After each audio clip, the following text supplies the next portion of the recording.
before that moment was this recruitment process. I think one of the things to note in our public service and our civil service, we don't get promoted. So I think I've worked really hard, and I certainly believe that I earned the post, but not only do I earn it because of my history of effort and deliverables in the service, but it was a really rigorous recruitment process. There was psychometric testing, there was an interview panel that included people from the private sector. But when I received the call, I think it was almost one of those things where you don't quite believe it. And I think it took a little while for it to be really real.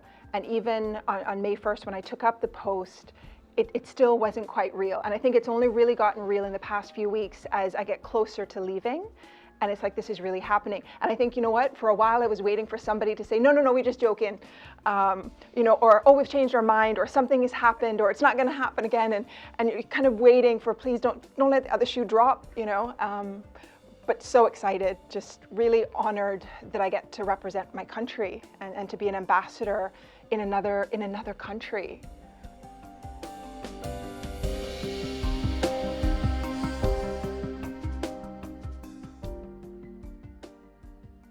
I think the opportunity to really represent my government overseas. I've been spending quite a bit of time over the past weeks meeting with senior officials in government as well as in the private sector. And the invitation to the government is, the London office is an extension of the Cayman Islands government in the UK. We're an extension of every ministry, of every portfolio. And so the invitation that I've extended in the meetings is, how can we assist your ministry? How can we assist the government? How can we contribute to delivering the broad outcomes of the government, the priorities of our political leadership? And so those are the conversations we've been having, and I look forward on that side to be able to start delivering things that connect back here, that are meaningful over in the Cayman Islands.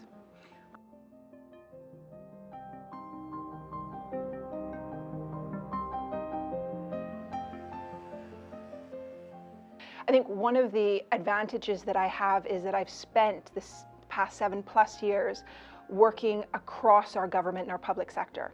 I've had the opportunity through my work with the Governor's Office and the Deputy Governor's Office to deliver projects that were of national importance, that impacted, and required the collaboration of multiple departments and ministries. So I have built relationships, professional relationships across our civil and our public service. And so I think bringing that to the London office is going to make a huge difference and a huge impact. And it'll connect those persons in London, I think, more closely with the Cayman Islands government in the Cayman Islands, because I'm able to be that bridge. And I think because of my wealth of knowledge, having worked in the civil service for many years, I'm able to really bring the heart of the civil service to London and represent not just my country, but my civil service in that space. And then hopefully then, working with the other members of the team in London, be able to kind of bring a bit of home there and shake things up a bit and just infuse that passion that we have in the Cayman Islands Civil Service.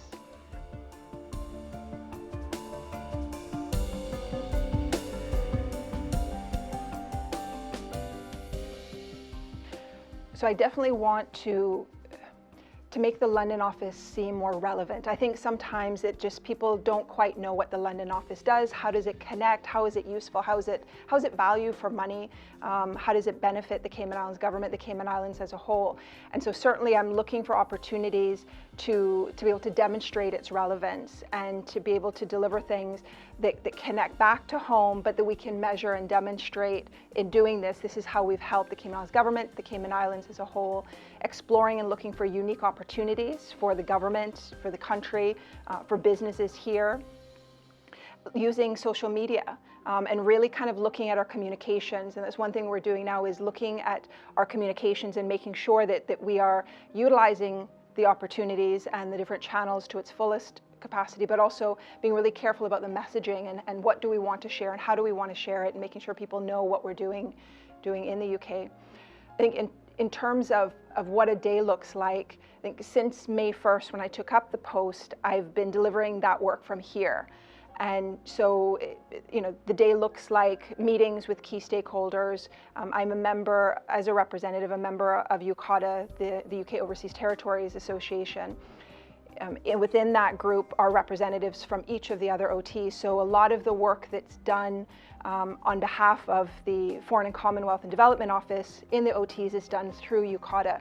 So I've been engaging with my UCOTA colleagues, and through that work we're able to advance agendas and important policy issues for the territories as a whole in the space in the UK. So really advocating for the Cayman Islands government through the engagements with stakeholders, through the work of UCOTA, and then also, working with ministry. So, one of the things that has been asked is I've been meeting with various civil service, senior civil servants here, is, helping them to maintain relationships in the UK.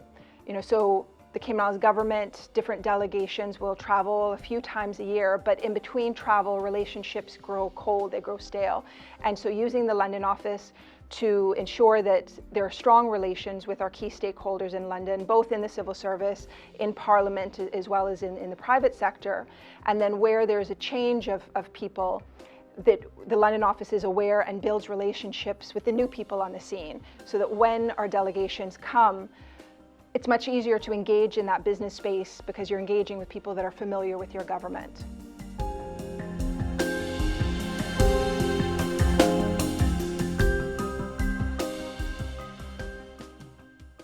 I think in talking and speaking with people in the UK, I think what I will miss is the sun.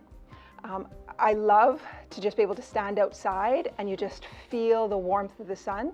And what I understand is that the sun comes out sometimes in the UK, but when it comes out, you can't feel it. It just comes for show, as we say, but it don't do nothing to warm the soul. And so I think for me, it's that Caribbean sun that I'm going to miss the most.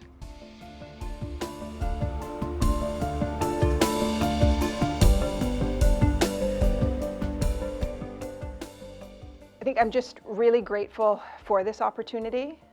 I think, as Caymanians, we need to really look at making our mark on the world stage. The Cayman Islands has so much to offer globally, and we can compete globally.